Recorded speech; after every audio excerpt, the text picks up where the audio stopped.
Up on here. We're live. What's up, everyone? Lance Hedrick here, along with Christopher Feran. Feran. I always say Feran. But that's the same. It's a 6 of 1. I get Hendrick, so you can take Feran. There we go. Here I'm pulling up the chat on here. Let's get this going real quick. Announcements. There it is. Visit site and turn the sounds off my phone. All right. Now we have. There we go. Good to go. All right. So. Hello, everyone. Lance Hedrick here. Today, I'm super excited because we have special guest Christopher here. And, you getting a phone call? No, I don't know. Music just started playing. That's really weird. Unprofessional. Get closer to the camera. Come on over so people can see. So, Christopher is someone I've known for some years now in the coffee industry. He has been in coffee, like 15, 17 years? 15, something like that. 16 years. 15, 16 years. And he does all sorts of stuff. He is an established green buyer. Probably what he's most known for is his consulting. He consults with roasters and importers and works with exporters, works with producers in order to bring green coffee into the U.S. and other places, and helps with people's blend components, replacing single origins. He's aided in unique approaches to processing.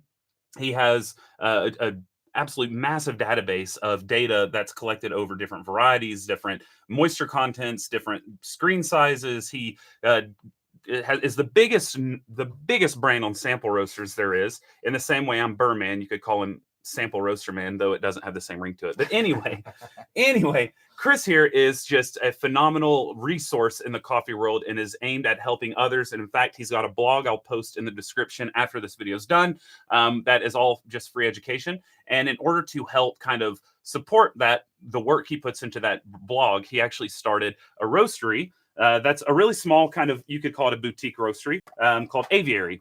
And some of you have seen this coffee. This is his company right here. And so what he does is essentially everything he preaches, everything he discusses, everything he talks about, he kind of brings into fruition with his with Aviary. So everyone give a warm round of applause for our guest today, who will be taking a slew of questions from you all as more and more of you join. But to begin, you can introduce yourself out of things I haven't already said. Oh, I don't know. I think you said everything there is to say, but I'm a Gemini. I'm going to bring the mic down lower. Try to speak into the mic a bit for right now. Year of the Rabbit. Yeah, that was my birth year. Is that in the camera? I guess it doesn't matter. Yeah, it's totally in the camera. Good. Who cares? Yeah. We need good sound. Yeah. Sorry. Yeah. I don't know. There's not much to say. I've been in coffee for 15 years. I live in Cleveland. I have lived in New York. This is my first time in Porto. Ooh, first time in Porto. Yeah. He came over to give a talk on the sea market, Yeah. which if y'all have questions about sea market, he has just prepared for a speech. But so yeah, he came to Porto for that, and now he's in the lair. That's right. It's huge, dude. It's so big. This is massive. Massive, dude. Yeah. I have the biggest studio. You wouldn't know it though, because you have to like kind of crawl over espresso machines. Like,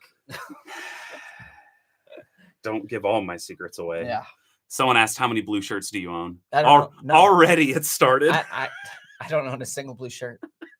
Before coming here, he said, Lance, should I wear a purple shirt to go ahead and get around the blue shirt comments?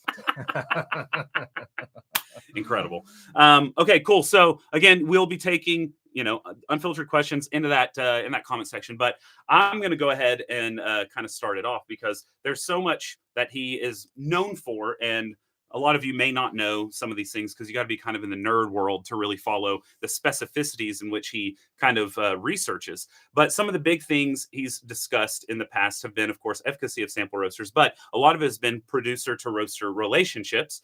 And in addition to that, he does a lot on the current economic affairs of coffee in general. So what I would like is for the people watching who may not have been following the recent the reason I'm bringing this up, by the way, is he has a podcast, shameless plug for that, called Buying Season. Yeah.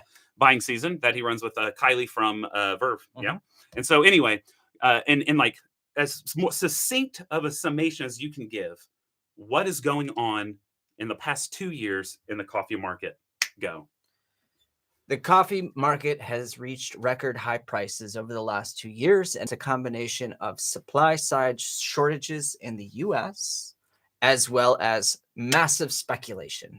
Those two things together, to the moon. That's it.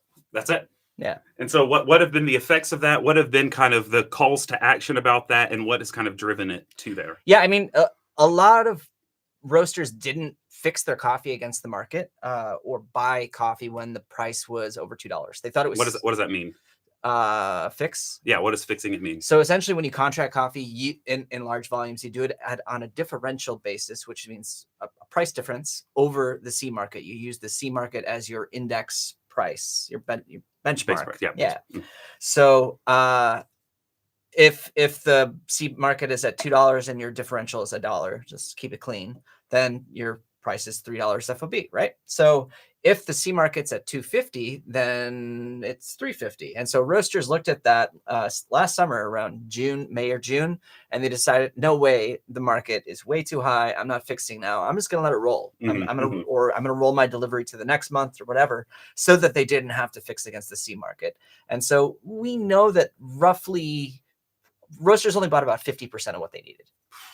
And interest rates were higher because the central bank raised the interest rates. And so importers wanted to hold less inventory at the same time. So there wasn't spot coffee available, and everyone was just drawing that down. Yeah. And so as a result of that, we did have some shortages and people were undercovered.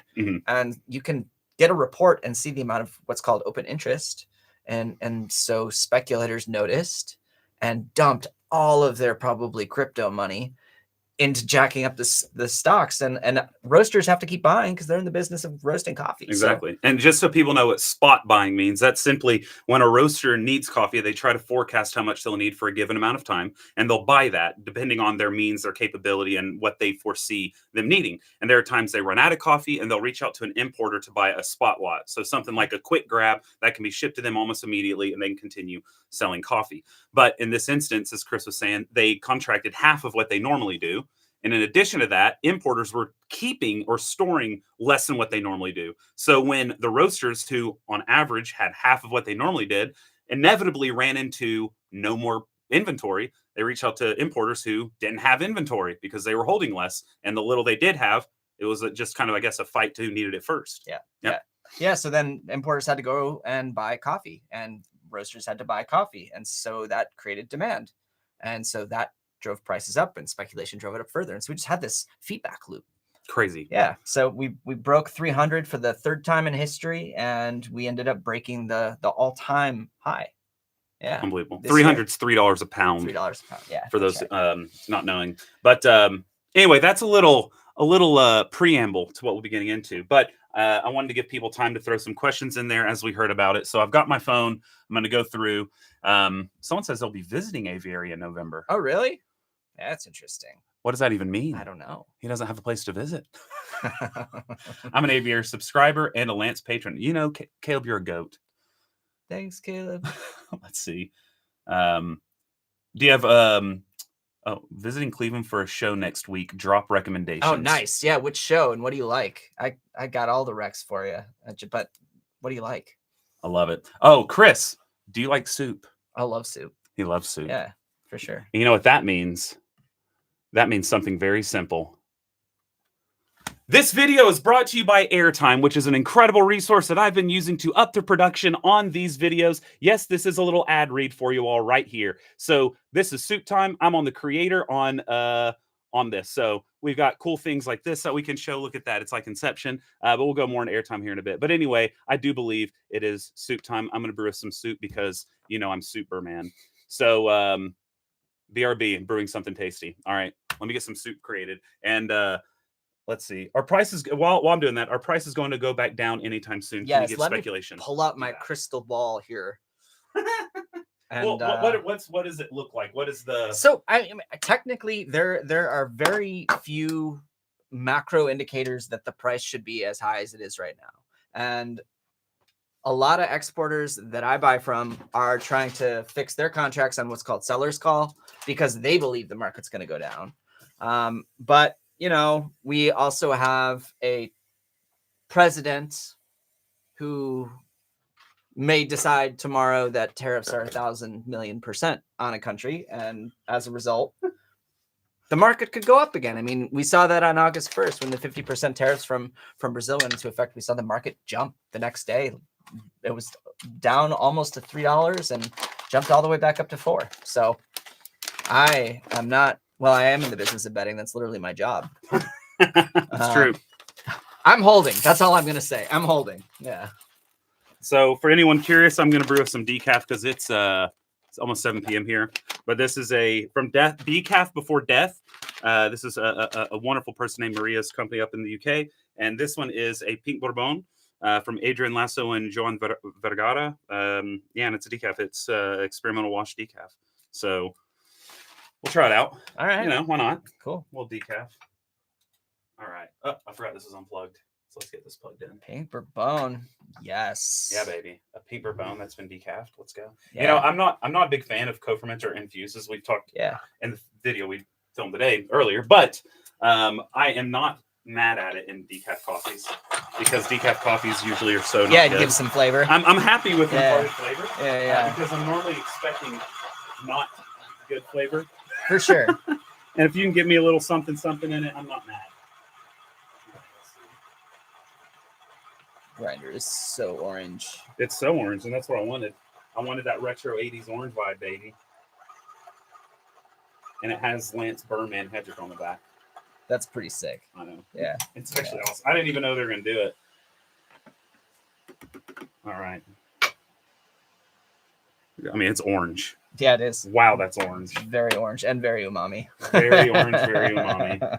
It's going to be good, though. It's going to be good. All right. Let's see. Oh, there's some good questions coming. All right. Oh, some really nice questions. Okay. Someone's drinking Verb right now. Nice. Nice. How much is China getting more into coffee affected the availability of the good coffee specialty is interested in? Yeah, I mean, it's a fair question. The C market really only looks at certified stocks in ICE warehouses, and that doesn't cover all coffee, not even close. So it's ridiculous that we base all of our global pricing on that. But, as a consequence of the tariffs, we're seeing China step in a big way. They've been investing in infrastructure in developing countries and in Africa, which has positioned them well to have very warm relations. And this year they dropped all their tariffs from Ethiopia and Burundi and Brazil. So we're seeing massive, massive purchasing by China from those places. And I do think it means that they're getting better access to coffee. I mean, it's still a pain to pay China from Ethiopia, for example, or to receive payment. But it's definitely going to have an effect. I think it was pretty widely publicized that Luckin Coffee bought $10 million from Brazil. Yeah. In advance. Incredible. It's insane. But of course they were doing it because they probably foresaw higher jump in prices and wanted to lock in when it was as low as they I'm sure they helped drive the price up. Yeah, 100%. Yeah. But you know what? Those farms in Brazil that got that deal, they weren't mad about it. No, they probably picked up Luckin in their helicopter. Yeah. Like for real. I know. Wild. Yeah. Let's get another one as I pour us the soup. 3 books/articles you recommend for anyone who wants to start understanding this topic. I actually don't know of any. I haven't read any books on the topic, which seems silly. But Ilya Baizov from Suka Fina has a newsletter and a blog that he puts out on the market. I think that's honestly one of the best resources. He's the quantitative trader for Suka Fina. So he's in a position to be able to read the signals and to know. Yeah. For decaf, that's pretty nice. Yeah, it's not bad. My Instagram, I have a nice little explainer thing, like 101 level. And then the first episode of Buying Season is actually with Ilya, and we talk about some of the C market. Yeah, you'll just have to look around. A lot of this stuff isn't well known even among buyers. So there aren't that many resources that off the top of my head I can recommend. I'll think of some later. Yeah. Nice. Yeah. All right, let's get to your article on Kenyan coffee sounded rather bleak. What is your current view on Kenyan coffee? For people who are not familiar, let's do this. Oh, shoot. I'm pretty sure. Yeah. So we have blog. So this is Christopher's blog. You can see in the thingy up here, Christopher Feran. Page, go to home page. How do I do homepage? Just about. Yeah, there we go. Boom. And then. Oh, here we are. Yeah. Where is it at? In How Wine, Kenya? Yeah. Okay. So this is the blog that the person is talking about, Kenya and the Decline of the World's Greatest Coffee. So notice it was written December 25th, 2021. So it's about 4 years old. So they're asking if he has an updated kind of opinion on it. Get in the frame and you talk, and I'll you Yeah. can scroll if you want, if you remember anything from this that you want to showcase. But I don't just even remember. Okay. I don't remember writing this. So it is one of those very difficult things to see what's happening in Kenya, particularly with the reforms that have happened over the last couple of years.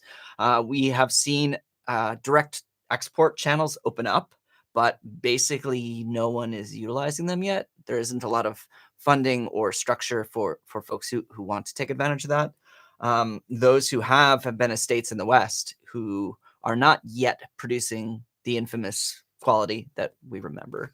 It was a pretty good year for Kenya this year, at least the later harvest. The earlier harvest is when I went to buy, and I didn't think it was good then, but this last one has been phenomenal. But that's just weather lining up. So Sure. As long as we don't have another giant flood in Nairobi that destroys all the stocks in the warehouse, we should be okay this year. But it's still nothing like I remember 7, 8, 10 years ago. Yeah. That makes sense. Yeah, we'll see. There's some really interesting work being done, but it's really hard to justify when there's no financial incentive. Like Kenya is actually kind of a deal this year if you're a buyer. Like looking at some of the AB grades and C grades, like if you needed to replace anything from Central America, Kenya is like very attractive. Oh, wow. Yeah. Wow, So that's interesting. yeah, so just not really much incentive to. Yeah, I guess it sounds kind of bleak, but you know, if folks are making a better living, great. We're sad to lose those coffees, but yeah. Real quick, for everyone watching, hit the like button. Let's go ahead and get a ton of likes. There's there's over 100 you watching. Give us 100 likes. Don't be losers. Okay. So are you able to quantify the growing interest in specialty coffee over the past few years as regards the whole market? How much has this impacted the market like as a whole? I don't know if I can quantify that. I know I only really pay attention to the US, which is my market. And I do Makes know sense. that it essentially flatlined growth. It's more, or maybe it's changed. So, you know, more people are drinking specialty than ever. But a decade ago, we were looking at 30% year-over-year growth. Then it slowed to 16%. And then it's in the single digits. But more people are bringing it home. We're seeing like greater sophistication in home brewing, and the revolution in grinders has helped that a ton.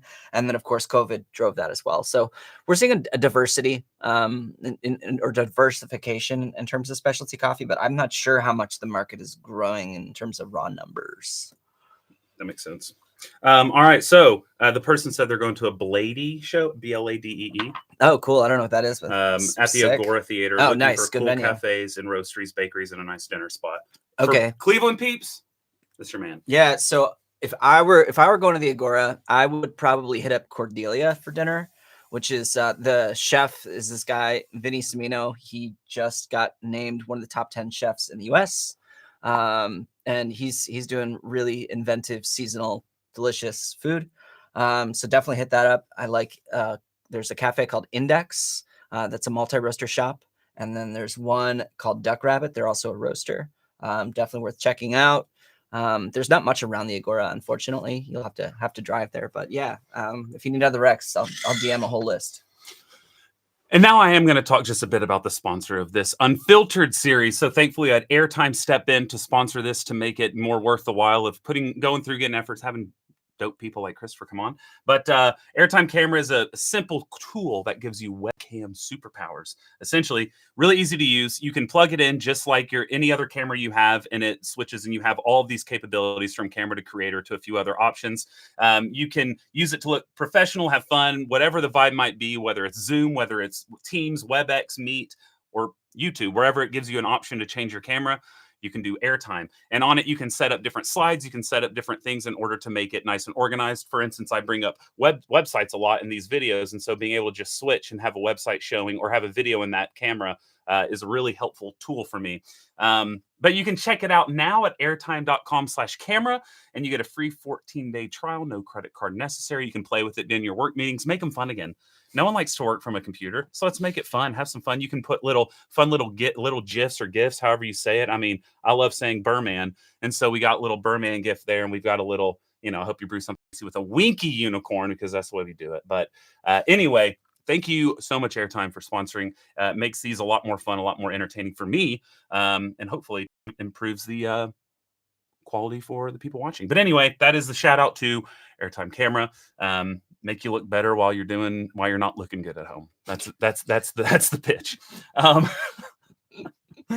All right, so I'm very hot in here. It gets a little stuffy in there, so I'm using this rag to wipe off some sweat. But we're good. We're going. Let's see. My biggest non-understanding is around tariff just increasing prices when demand should go around the blacklisted countries and those with higher rates go down to other markets. I'm not sure I understand that if you want to read it. I think they're just saying that the demand would be redistributed. Okay. But realistically, so it's this super weird thing because Brazil technically, most of what they produce is naturals, not milds. So they're not actually... Explain that difference real quick. Why are you using the term mild? Oh, okay. So you would, before you had coffees that were like kind of hard coffees or naturals, and then milds were referred to as central milds because they're mild cups. So the C market actually used to stand for central. So we care about washed coffees with regard to what's tenderable against contracts in the C market, and naturals are not. So it doesn't really make much sense conceptually that a tariff on Brazil, which primarily produces naturals, would have an impact on the C market. But it does, because about 30% of the US coffee supply comes from Brazil. So no one else in the world produces as much coffee as Brazil. And so any disruption to that supply is going to have an impact because we only care about certified stocks in ICE warehouses, most of them being in the US. So coffee doesn't ship. Demand falls 75 to 80% is what happened. Overnight drop in exports to the US from Brazil. So there's just nowhere else that we can buy that volume of coffee or for that price. Makes sense. So someone asked, and I'll answer this one because we don't want to give the answer. Someone said, what about thermal shock or traditional anaerobic processes? Well, guess what? Today, we filmed a full video all about post-harvest processing due to popular demand on what people wanted to hear from Chris, because lots of people don't understand processing in the slightest. And you know who has done a lot of processing? Oh, look, we're going to get something pulled up. Look at this. Oh, yeah, I forgot. We're going to put this on the main video too, but he's going to pull up and we'll show this. Yeah. Where is it at? Well, we didn't actually...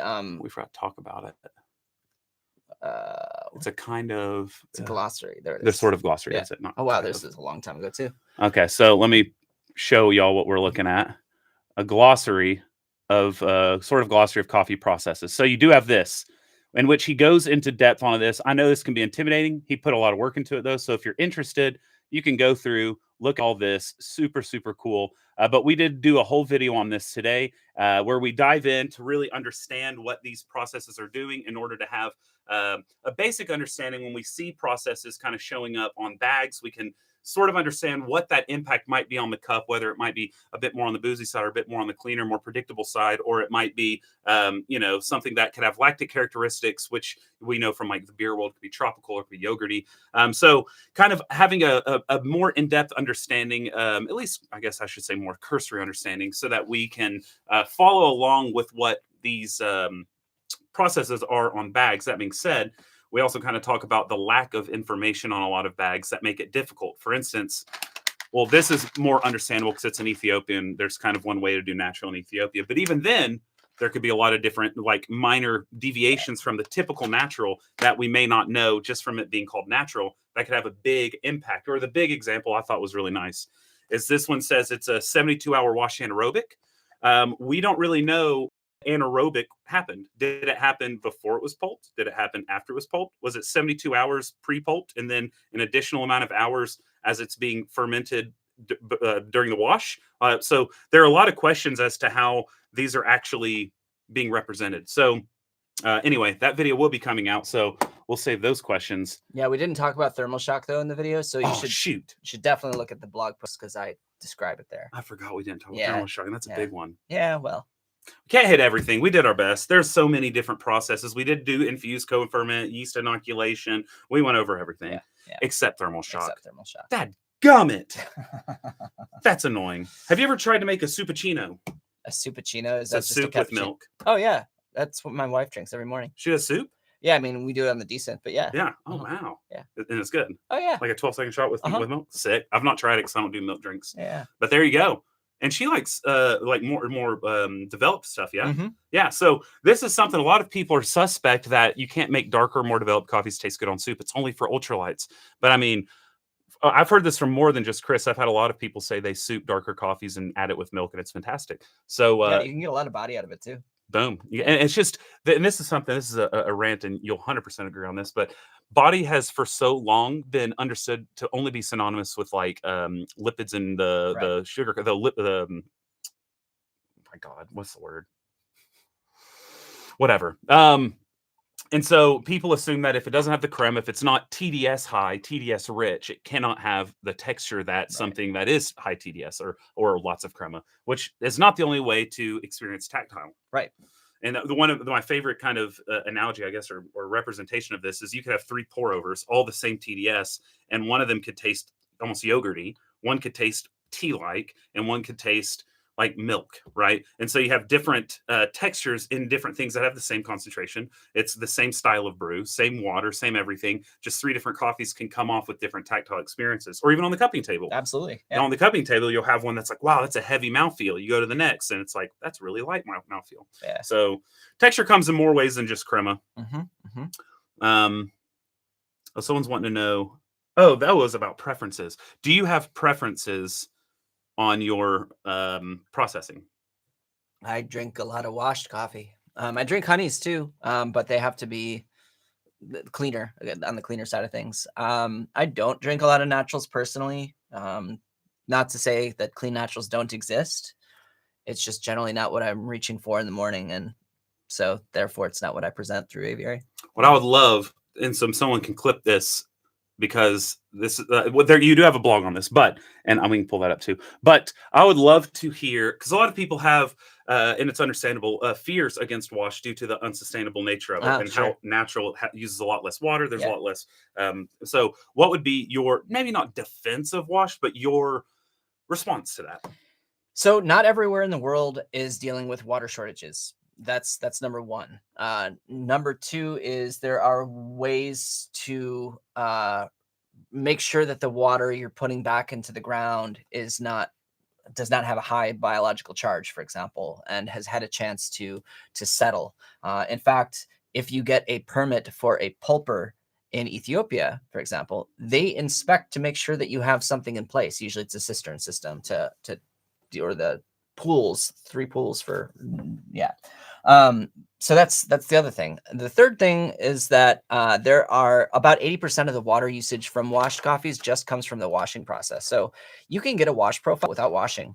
And so, you can either use a mechanical demucilager, or you can do a honey process or whatever, and use significantly less water. And then the fourth thing is most of the energy consumption in coffee is on us. Mm-hmm.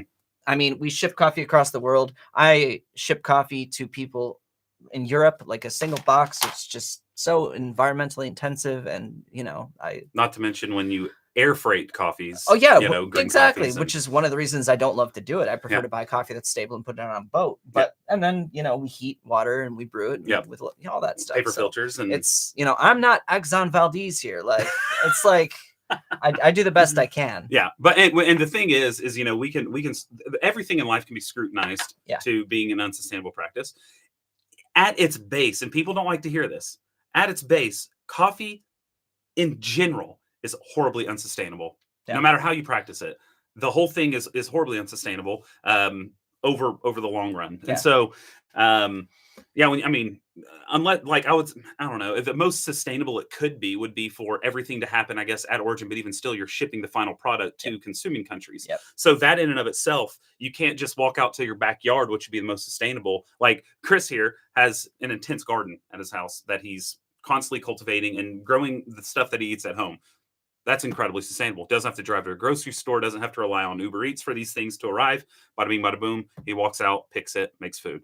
We can't do that with coffee. There are certain climates that is necessitated for coffee to thrive, to taste really good, and we end up relying on the shipments regardless of where these issues might occur. So, just overall, everything there's a charge, and so I guess it's just making good decisions. And I would say that there are different styles of coffee farming. Some are very intensive, and they involve the use of synthetic fertilizers, and a lot of the time that's not controlled. The runoff's not controlled, and that's not great. But when it's done well, you can actually see carbon negative farms, that even those that do wash processes, and that's because of the carbon capture of forest systems and everything else. So you can rejuvenate soil and ecosystems through coffee farming as well. Absolutely. There are some great practices going on at some of these farms that are, chasing equilibrium within their own ecosystem.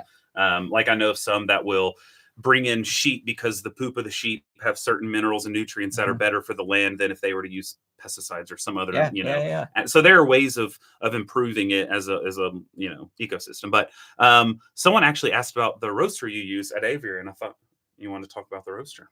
Yeah, I mean, so for my sample roasting, I use the Roast Ultra.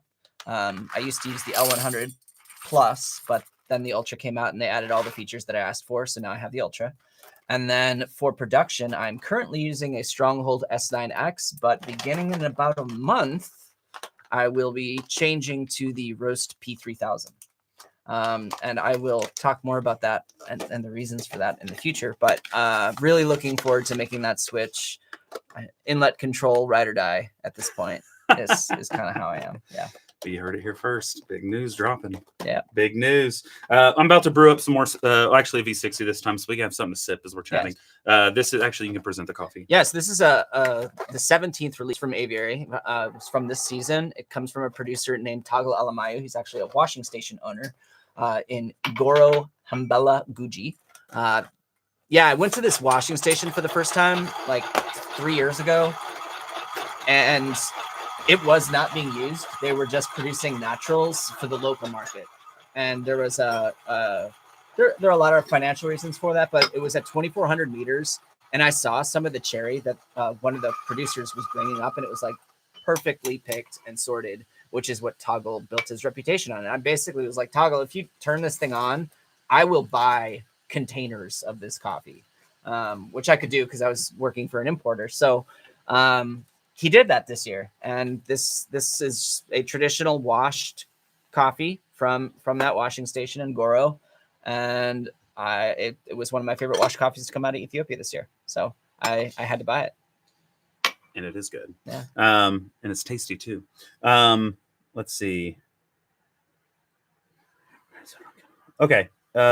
Let's see. Anaerobic, co-ferment, etc. on Canephora as a hope to safeguard against climate flux. Side note, I've watched a washed anaerobic, a roaster washed anaerobic that was so clean, I'm assuming it was anaerobic in the cherry.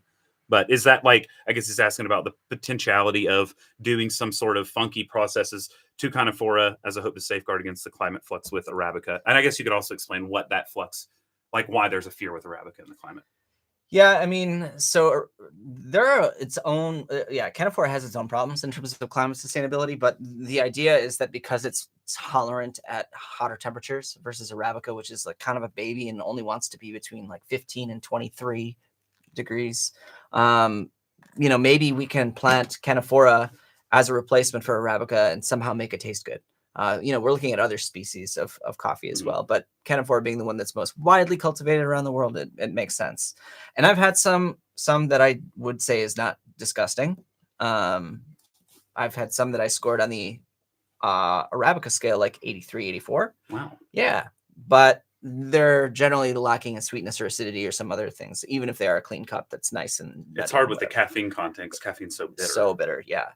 But there is a study that came out a few years ago at the University of Nottingham where they basically exposed Canephora to acetic acid, so vinegar, in small concentrations, and then blended it with Kenyan coffee. And they found out that they could do up to 70% of the treated Canephora, and trained sensory panel could not detect a difference. Interesting. So I think it is possible to do. It's just, I'm not sure what the treatment is. I was talking to Pranoy in India at Karahaklu about doing something with cacao, because cacao fermentations are very, very acetic. And so I was like, maybe if we did an inoculation with that as a mosto into Canephora, I don't know if he's going to try it or not, but yeah, we were coming up with ideas, spitballing. I think it is interesting for maybe even commercial grades, but I don't know that it's ever going to fully be embraced by specialty crowd just because it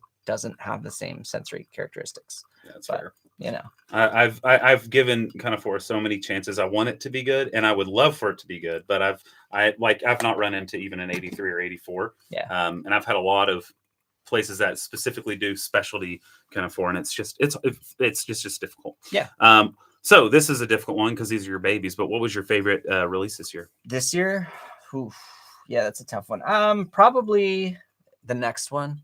Ooh, yeah, one you haven't released yet. Yeah, it's coming from Arturo Paz in Honduras. It's a geisha that he processed and dried in his darkroom, which it's only the second lot that he produced there, and he did it after Kylie was actually with him, and it was like, what temperature should he set it to? And I was like 17, and he did it.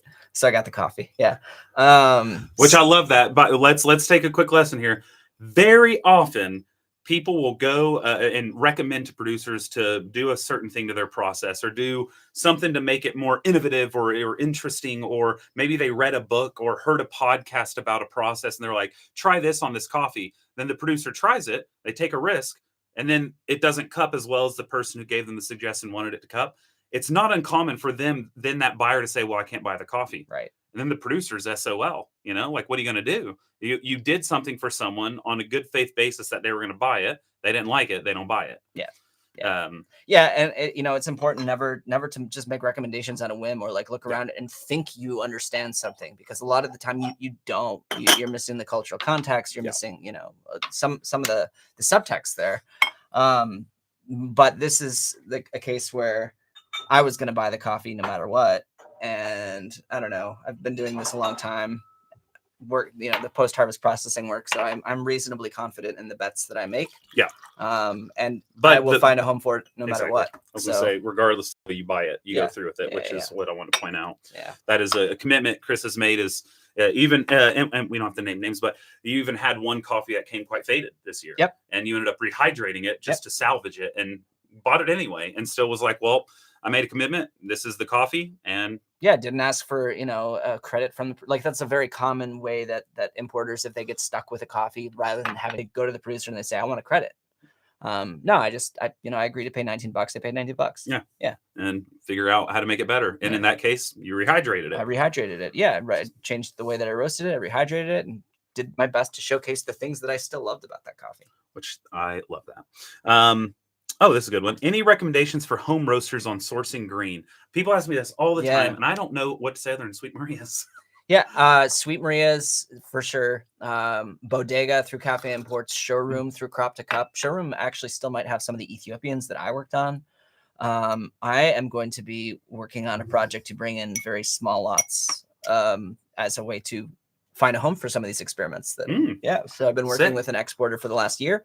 And so now we're setting up some experiments that are going to be 12 to 24 kilos, and we'll bring them in and market them. Interesting. Very cool. Mm-hmm. This one is an impossible question, but I'm curious what your response will be. How can regular consumers or roasters help support more sustainable farming? I don't know. I mean, you have the power of your money, right? So it's who do you choose to give your money to? Mm-hmm. And obviously there's so much greenwashing and so much marketing, it's impossible to be sure.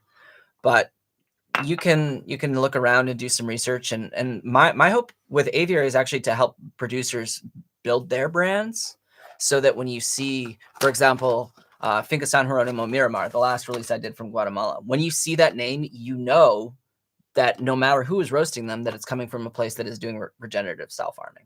So get to know the producers. Mm-hmm. As well as get to know which roasters are actually paying attention.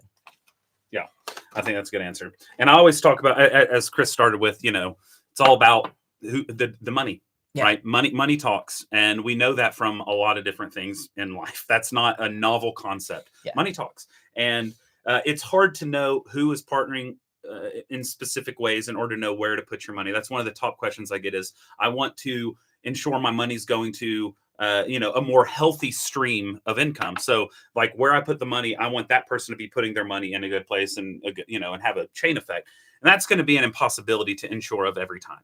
What you can do though is try your hardest to ensure that where you're buying from is doing their best and putting forth. This is why I push so much for transparency. I don't think it's necessarily the answer. It's just to post what price you paid for green because there's no real context. Yeah. But I do think it is a step in a direction that can be helpful. And whenever people are more transparent about their business practices, it's going to force their hand to maintain a specific baseline, right? For instance, if one year someone posts that they bought all coffees at $3 to $4 a pound, the next year they have a lot at $2, you're going to notice that, and that they've gone down even though cost of living's gone up. So anyway, money talks. I think transparency is a really, really interesting tool for communicating that because it does signify that someone did the homework. Yeah. To figure out what that cost actually is. And they're not afraid to air their dirty laundry. Exactly. And I used to do it when I would do transparency reports. I tracked it year over year from different origins and the program as a whole so that you could actually lay it against the C market and be like, okay, the C market went down and we actually paid more. Yeah, exactly. Because those are the trends that actually matter. Exactly. No, absolutely. Let's see. Someone asked what my favorite process is to drink. Washed. I'm sadly a washed fiend. I love the cleaner. Some people get mad about the term clean because it implies dirty on the other end of the spectrum, and that's insulting to a coffee. But when I'm saying clean, I mean more like essentially when you think of the cleanest cup possible, you think of something that is devoid of bitterness. You think of something that has a subtle acidity, not necessarily a punch in your mouth like heavy ferment type of acidity, but something that's a subtle acidity. You think florality, you think maybe minerality, you think tea-like. And so when I'm going for a coffee, I want something that has all of those components. And this is a great brew. Yeah, it is. This tastes really nice. Really stone fruity. It's really good. Yeah. This is really nice. I did 3 pours. I normally do 2, but it's because it was a 20-gram dose for people that are curious. Because I'm sure people are like, why'd you do 3? Well, I normally do 15-gram dose, and that's 2 just pours. For me. Just for me. Well, I did the second bloom for you. Oh, thank you. To bolster. He likes a little bit more body. I like a little less. So I went in the middle, and it's tasty. Very tasty. Anyway, so yeah, I'm a washed guy. What can I say? I actually have a shirt that I don't really wear often. I wore it the other day. I don't know if you noticed the Mr. Clean Coffee. Yeah. Someone bought me or made that for me when I was in Paris. A barista brought it to me at a pop-up and we're like, I made this for you. And I'm a little embarrassed to wear it only because I don't want people to think the implication is the converse of what it's showing is that I hate dirty coffees. So I love the shirt, but I get a little self-conscious wearing it because I don't want the wrong message to be sent. But I do think it's funny. Yeah, I mean, you can like what you like. There are a lot of coffees in the world that I don't like. In fact, I don't like most coffees. Yeah, same. That's fine. Same.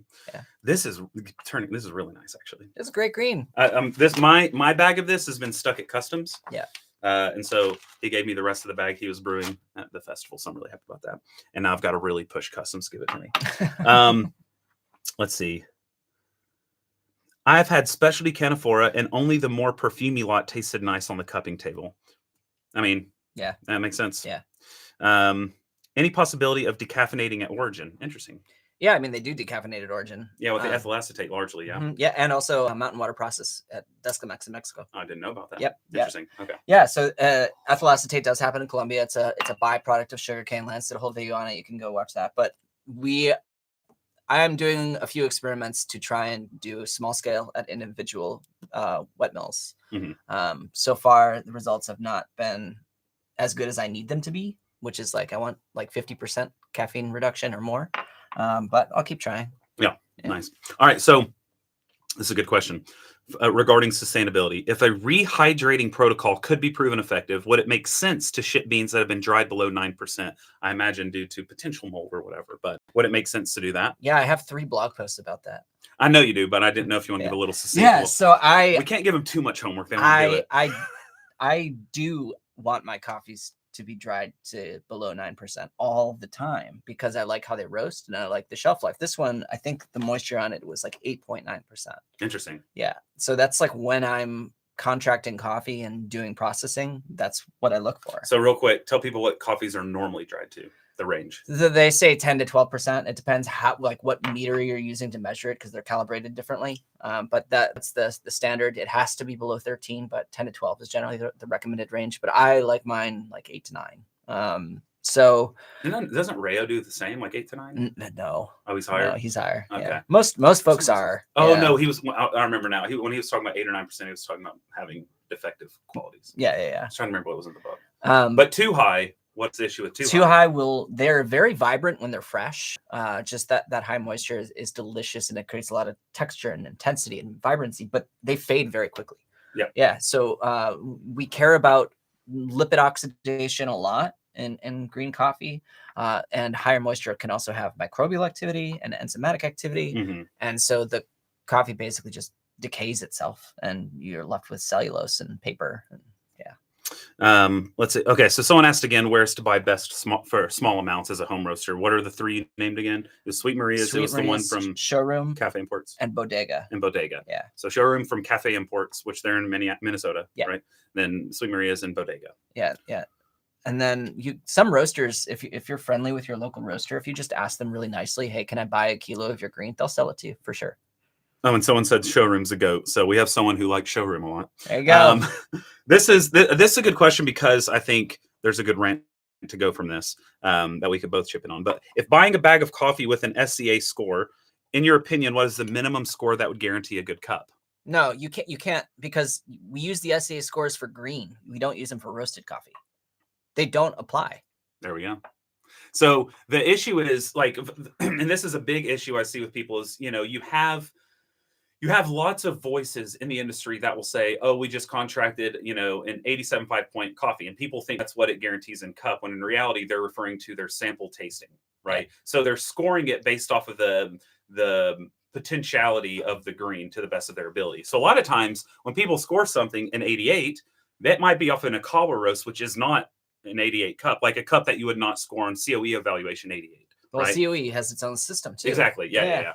Which is a completely different system. But you wouldn't score it as highly, because with an Akawa roast, you wouldn't necessarily want to drink that daily, because I don't like to be personally. I find like a roast is much superior to an Akawa roast, and you could score them essentially the same on both machines, because you're grading it differently, right? It's a different approach to the coffee in general. When you're cupping for green, you kind of overlook certain things that are frequent when tasting sample roasts. Right, because you're trying to evaluate the attributes of that green coffee. Mm-hmm. And a bad roast, a baked roast, a dark roast, and a light roast, it will change and modulate how that coffee presents. Mm-hmm. And it doesn't matter, because the underlying green might still be an 87, but you just ruined it, and now made an 85. Yeah. So that's the issue is, and this is why a lot of roasters will rely on more boozy coffees or fermenty coffees, is because they're harder to really mess up. You might, deduct a point or something, or half a point, but with a more transparent coffee, like a washed coffee or a clean honey or something like that, you are much more capable of telling small differences in the roast, and you have the capability of roasting off 2, 3, 4 points. Yeah. It's very easy to completely destroy. Like if you were to give a brand new roaster, someone who's never roasted before, a 93 point coffee, they're going to hand you a 72 point coffee. Right? Because it's going to be roasted so poorly that it's no longer going to taste what you wouldn't be able to say that's a 92 point coffee. Right? So there's the capability of roasting under the potential of the coffee, which happens very often. So you could buy a coffee that espouses this was scored by 12 Q graders as an 88. That does not mean what you're getting in the cups in 88. Yeah. And the other thing is, that 88, if it is developed using the SCA score sheet, that is a professional tool that we achieve that score a certain way, and you have to be trained in that score sheet and its use to really be able to understand and interpret it. Mm-hmm. And then it turns out that I've got a blog post on this too. There's no such thing as calibration, really. None. So, at the end of the day, I could say something's an 86. Lance could say it's an 87 or an 80, and we could both be right. Yeah. Absolutely. And there are attempts at calibration, of course, but what you have to remember is there are people all over the world who are tasting coffees that come from different cultural backgrounds, different food backgrounds, different preferences. And no matter how much you calibrate, how often you calibrate, you're going to independently come up with different responses to the coffees. There are, it's really hard to get over the bias of if you only like really clean coffees, it's going to be hard to as objectively score a double anaerobic, thermal shock, yeast fermented, whatever, what other people who enjoy those coffees might score it. So there's always going to be biases at play, where you're from at play, your palate preferences at play. Some people, your fatigue, palate fatigue, the amount of coffees you're tasting daily. If you're at origin cupping, you've gone through 7 tables of 40 cups a table. So all of these things play an important role and shape the score that a coffee could get. And you don't really know. Honestly, a lot of it's just arbitrary. Yeah. Food also, like things that you eat, can impact your palate in different ways. Make it, like if you ate cardamom or clove earlier that day, or different medications can make things taste whatever. So all of that matters. It's my own internal calibration will shift by a half point over the course of a day. Just depending what else is on the table. I've noticed lately with importers that now that we have all these very intense, boozy, big cups, any of the quiet, pretty washed coffees a lot of them are getting scored down from where they used to be, unless it has that intensity. So yeah, all that to say, it's a flawed, imperfect system, and it's really meant for informing buyers about green selection. And I don't think that it's actually that useful to communicate at all to consumers. So I don't talk about my cup scores for aviary ever. There we go. Yeah. This is a good one. So where did it go? Is roasting based off DTR and oversimplification? I don't use DTR. Boom. I knew that was going to be the answer, but I wanted to hear you expound. Yeah. I still use development time. I think DTR is a somewhat useful concept to understand and analyze roasts structurally. If you're going back to understand like your sort of style, but at the end of the day, I haven't found it to be a useful metric at all. And I hate that Stronghold decided that they were only going to report the DTR and not development time on their screen. It doesn't really make any sense, particularly for an air roaster when we're talking about, I might get just 20 to 30 seconds of development on some coffees. So it's like 6.8% or something. Yeah, I just don't find it a useful or helpful heuristic. There we go. And hopefully that answered. Someone corrected us that Bodega's Cafe Imports and showroom is crop to cup. Yes, that's right. There we go. Yeah. Okay. There could be a high level of trust placed by small green buyer / not super experienced cupper / and being sold in infused coffee without producer disclosing is a concern. Any tips for the buyer? Yeah, the buyer should probably be working through importers, because if you're so green or young or new that you don't have either the capability or the experience to vet that supply chain, you should be working through trusted intermediaries. And I have an article on that too. And he's got an article on that too. Listen, I'm telling you, this is why, even if you like only dark roast, this is why you should subscribe to Aviary, which is a lighter roasted coffee, because you're help funding this Bible, a trove of... Yeah, the blog is free. The blog's free. It's literally my work, and my time on the blog is paid for by Aviary. Like I've been working on a post for a long time, which sums up this entire season. Oh, exciting. Yeah. That's, if anything, if you want to support instead of a Patreon, he started a roastery. So you actually get something from the payment. So I'm here. I do the subscription. I'm here to say you should do it. And honestly, I don't get a lot of my coffees. They get caught in customs.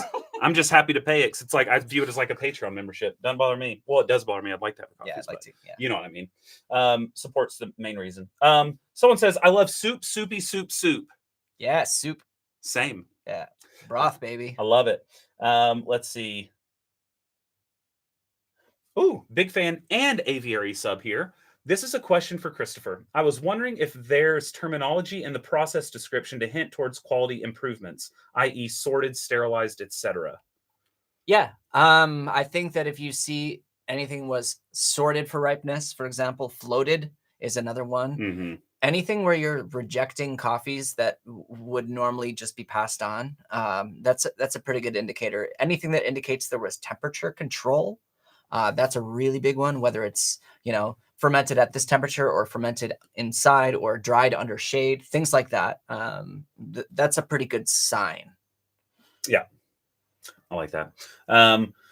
Is it beneficial to also know how a coffee is dried rather than processed, i.e. shade dried on patio versus mechanical dryers, etc.? Should roasters display and possibly even break down processing further? This is something we sort of talked about today, but we'll let Chris give an answer to that. If I had to choose, I would take mechanically dried coffee 10 out of 10 times. But the difference is because when I order a coffee, I have a very specific protocol that I request. And so the coffees end up like super, super clean and very well preserved. But if you're going to just blast it with 80-degree air, it's going to fry the coffee and you're not going to get good results. So yeah, it is super important. I love drying. It's just slow roasting.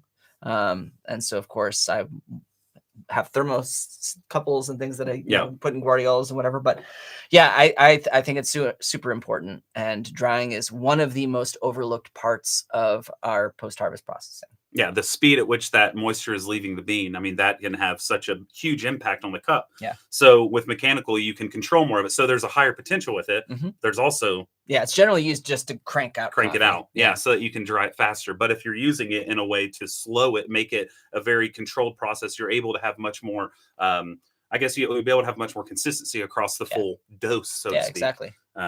So yeah, but and then should they break down processing further? This is something that I think yes, but likely on the website. I think it can get a little overwhelming on a bag. So like for instance, Christopher has QR codes. So something like this, a QR code for people who really want to know, but having enough information on the bag for a quick glance, I think is nice. But I do think that you can learn a lot from the processing, especially with regards to overarching cup themes, which I think is an important aspect for buyers, especially with the growing intelligence of buyers, and the growing curiosity and the growing tendencies towards specific preferences, and you're not wanting to waste your money on something you would have known you wouldn't like had you had a bit more information. Yeah, I think there's like a curation process that happens too. Like, roasters buy from a lot of the same importers, or a lot of the same producers, a lot of the same supply chains, and there's some curation that happens there. But they will buy things within their style. So if you are a young roaster, you are a young buyer, I think I would just say have a point of view. Like express your preference for what you want to see, because customers who understand that will just trust you. So have a style. Yeah, absolutely. It's a good one. Speaking on sorting beans post-roast, what can you look for before brewing, example, Quakers, to remove anything that could taint the cup? Now, this is interesting, and I'll let Chris answer this in a second, but I was talking with Chris, and when he's doing post-roast sorting, he only removes 0.2% on average, which is wildly low. So I think he'll have, there are people, I'll read the back of a bag real quick.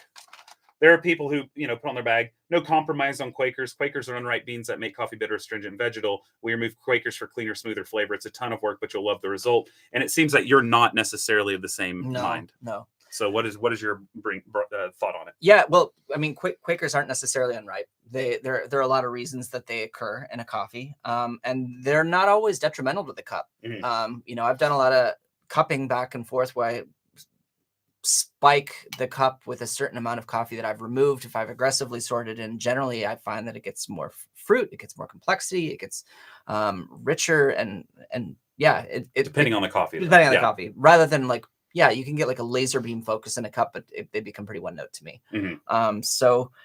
I remove just the glowing orange beans, and I like to say it's aesthetic. It's because people spend a lot of money on my coffee, and when they open it, I don't want them to be like, which does happen. Yeah. Yes. Not just like with every roaster, we experience that where people are like, oh my God, there's 4 Quakers in the bag. The thing is, there has been, it's been criticized a lot. There are people who push that Quakers, even one, can drastically change the cup. People who say that it's not that big of a deal. An interesting, I guess, anecdote I like to say is a friend of mine who I think has won more times than anyone in 2 of the roasting competitions, Golden Bean and the Best Espresso from Coffee Fest. He's won it multiple times.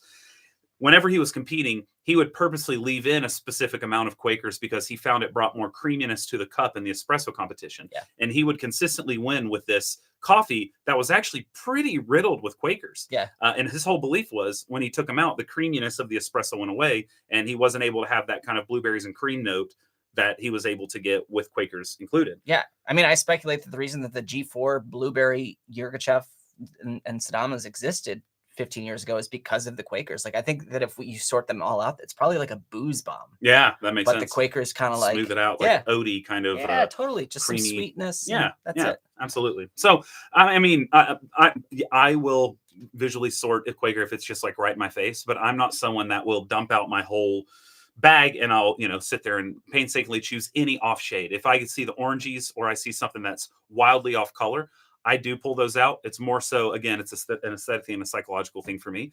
But it's not based off anything other than repetition. And yeah, because whenever I would be roasting, when my first roasting job, I would sit there and pick it out of the tray. And so it's just like I don't know, sentimental thing. Do you have favorite varieties of coffee? Yes. And how much does origin matter to you when choosing coffees?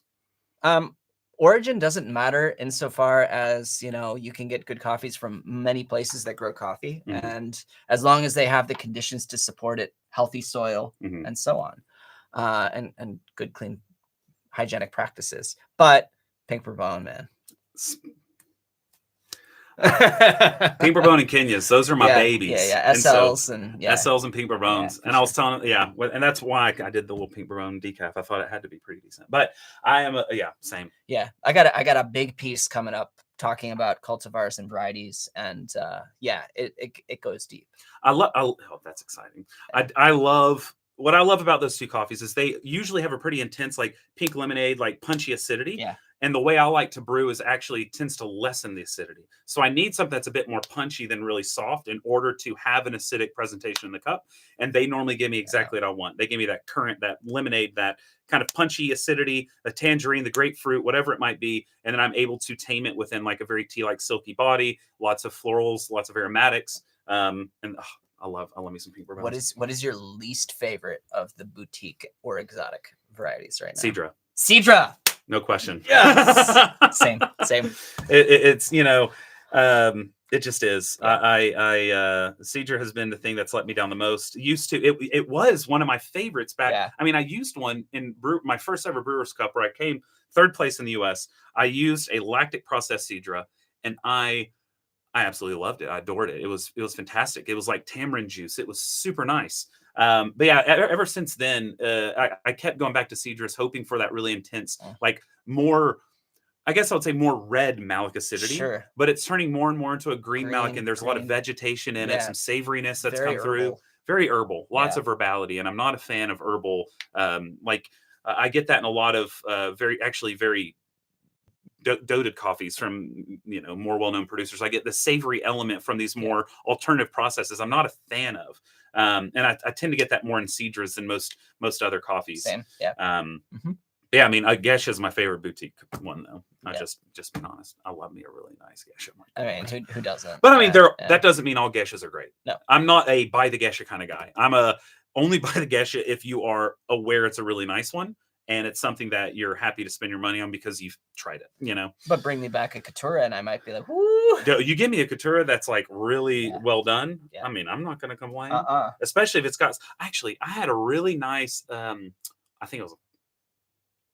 I don't know. It was a normal variety. I can't remember which one. But it was done by... oh, my goodness.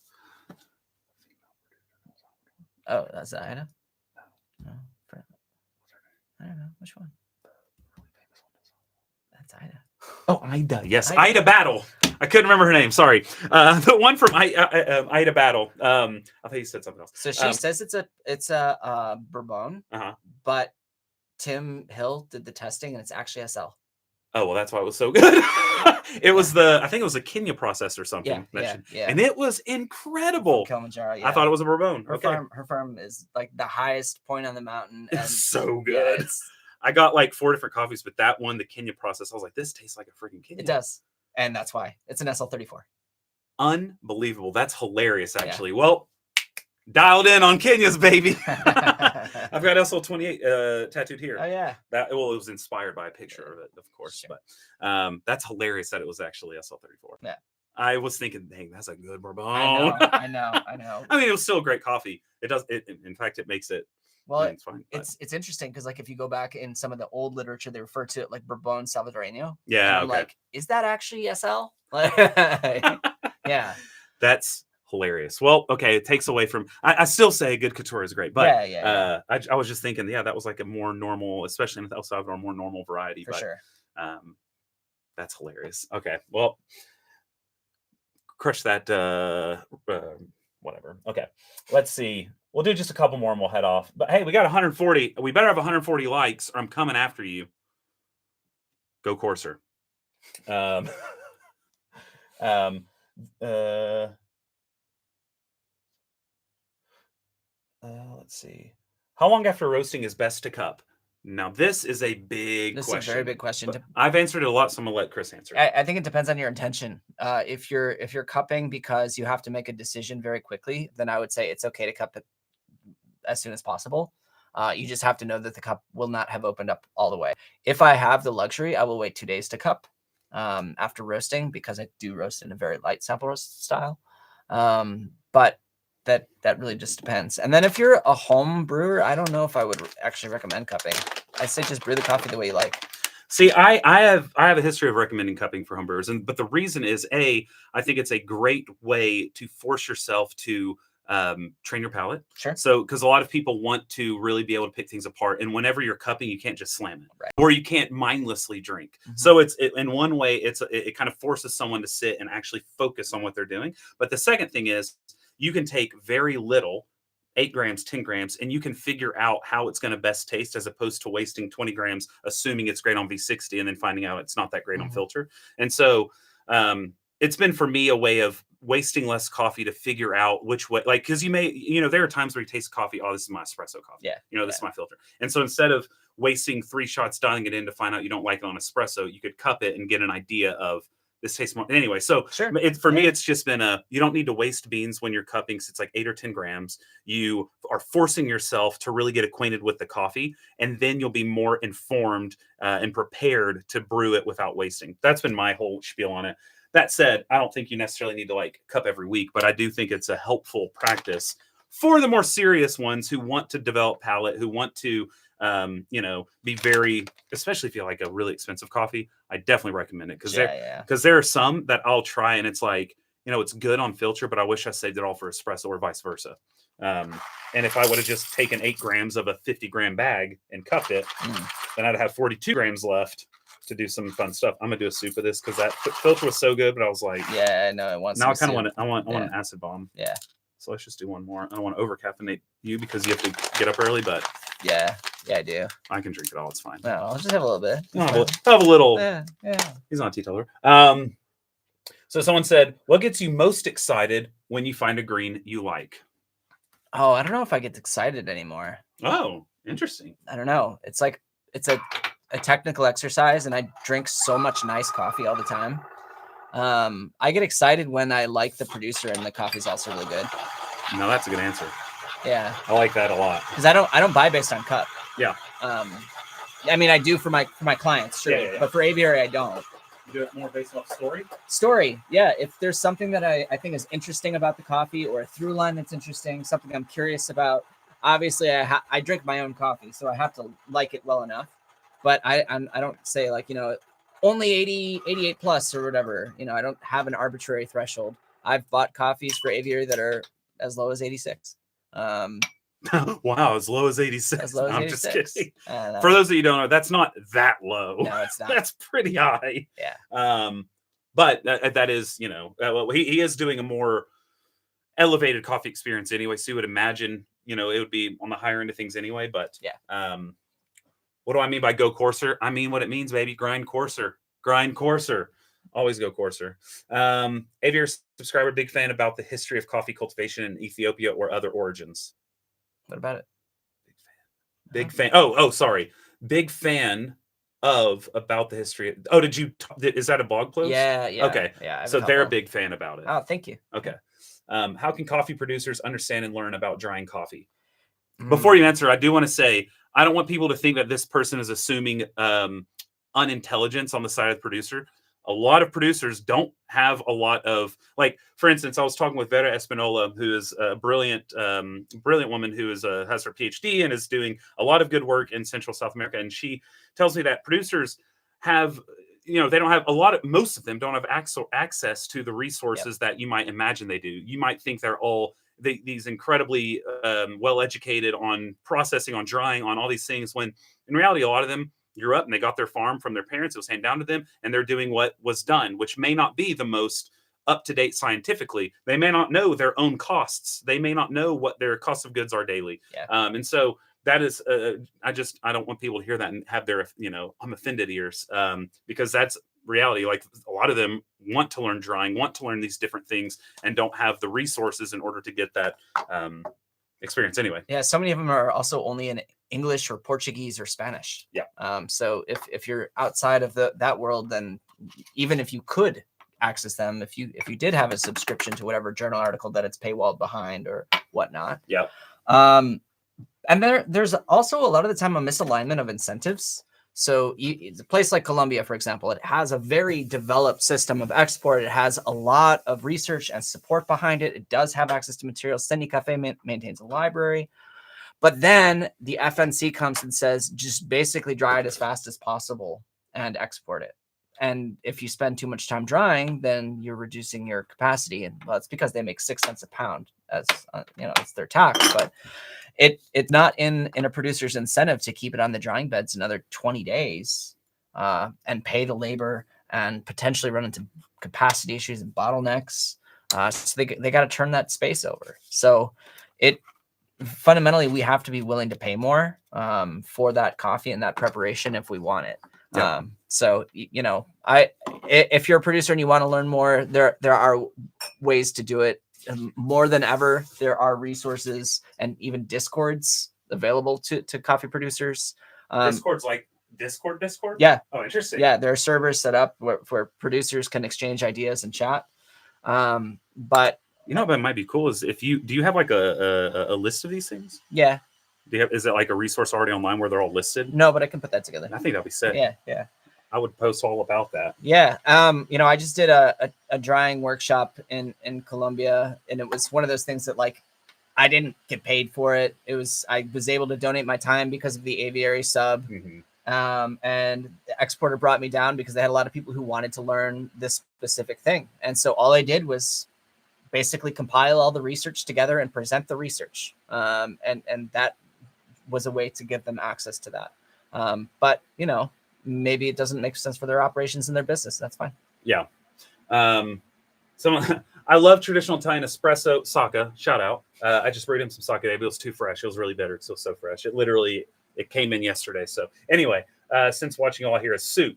Yes, it's because I literally have sake right here. I pulled it on the meticulous. Still enjoy some of that, but soup has become my baby, my livelihood. You don't have to do soup.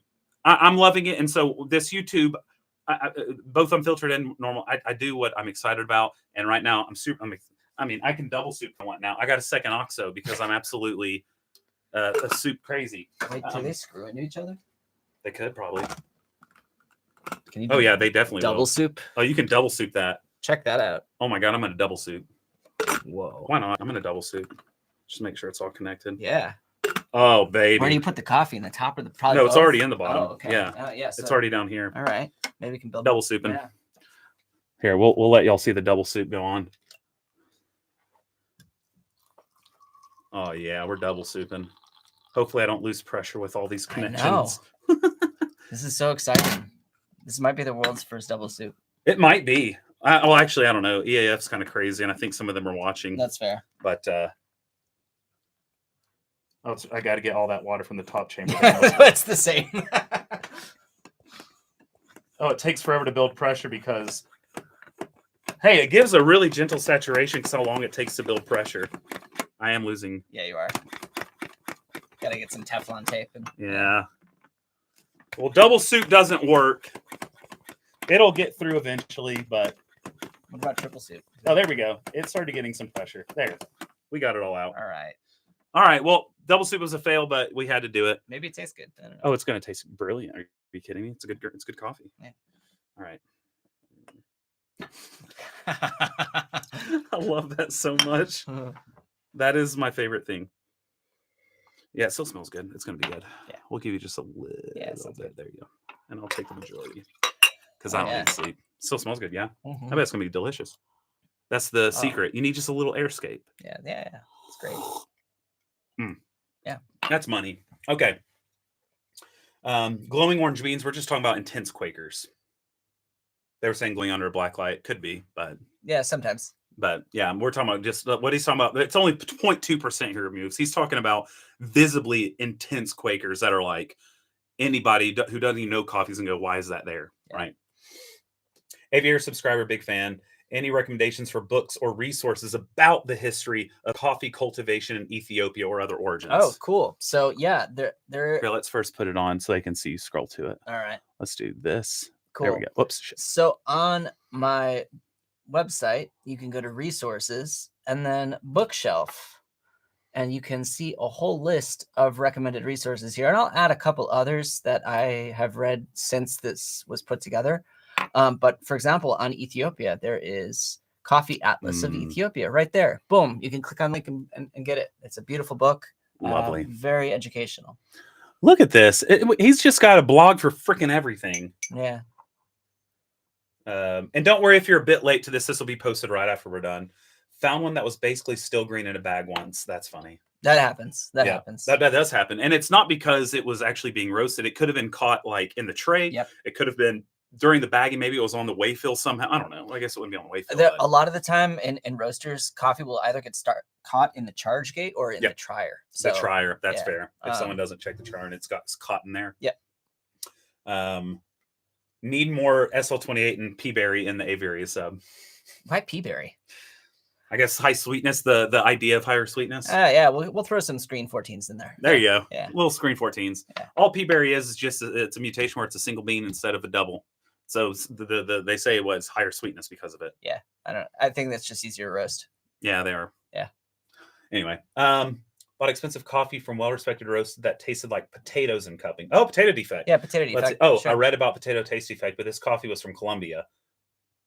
Do they not have that in Colombia ever? I've not heard of it there. They don't. But it said, could it have been another defect? Yeah, it could have been. But I mean, potato defect is so recognizable. Or Burundi. Yeah. Yeah, Burundi, like Rift Valley. So yeah, Uganda, Kenya, and whatever. Yeah. So Colombia, I haven't heard of. That doesn't mean it doesn't exist there. Potato. What else could that be? I mean, it could have been misbagged. That's fair. If that has, I mean, that does happen. That happens. But it also could be some other type of defect. Typically in Colombia, I get a lot of what we call phenol, or it tastes like iodine, more than other kinds of defects. Oh, this is fantastic because you were just talking to me about this.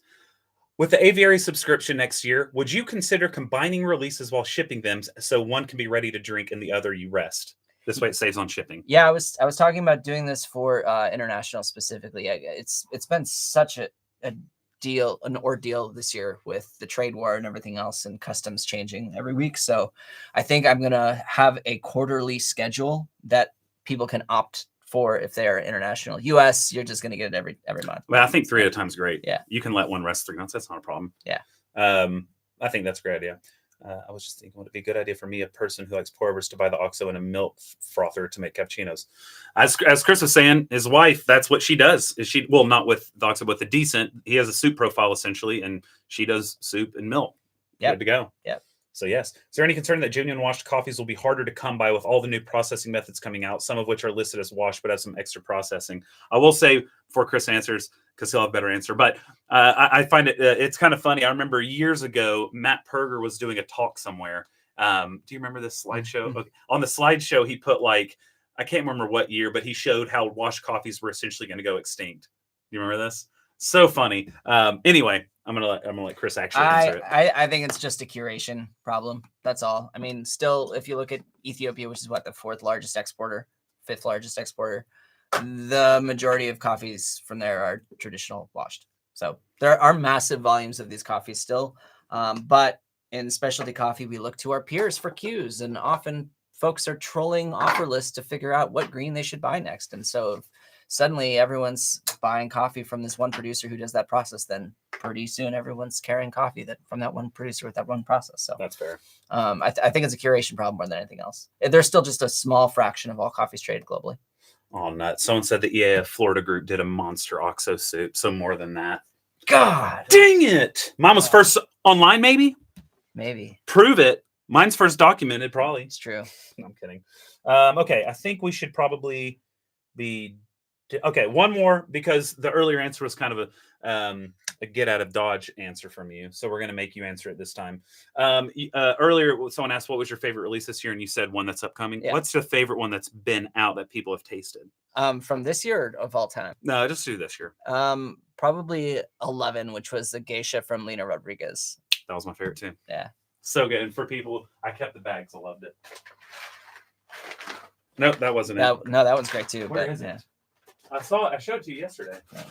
Yeah, I mean, Lino's kids are running the farm now. He still oversees the business. They set up their own export company. He's like an impresario now, but he still goes and does it for me. That's so good. Love Lena that guy. was so good. And then last year, probably my favorite last year was probably the original Marianios. Oh, that was incredible. It was insane. Incredible. Insane. Yeah. So good. Okay, I think that'll be it. We were on here for a long time, longer than I meant to, but sometimes I get to talking and I don't stop. So don't stop till you get enough. Keep on. Okay, so thank you very much. Everyone say thanks to Chris for coming. Go check out his blog because you have a lot of homework to catch up on. And he's working on a big one that should be coming out soon. We also have a video coming out on my main YouTube, so make sure you're checking that out. But make sure to subscribe here. Make sure to hit notifications because I'm going to be doing more often, more lives because we got that airtime sponsor locked in. We're going to get some good stuff going. But I think that's about it. So thank you once more. Do you have any closing words for the peeps out there? No. Just drink good coffee. Drink good coffee. Drink what you like. And I hope you brew something tasty today. And wait for it. And cheers.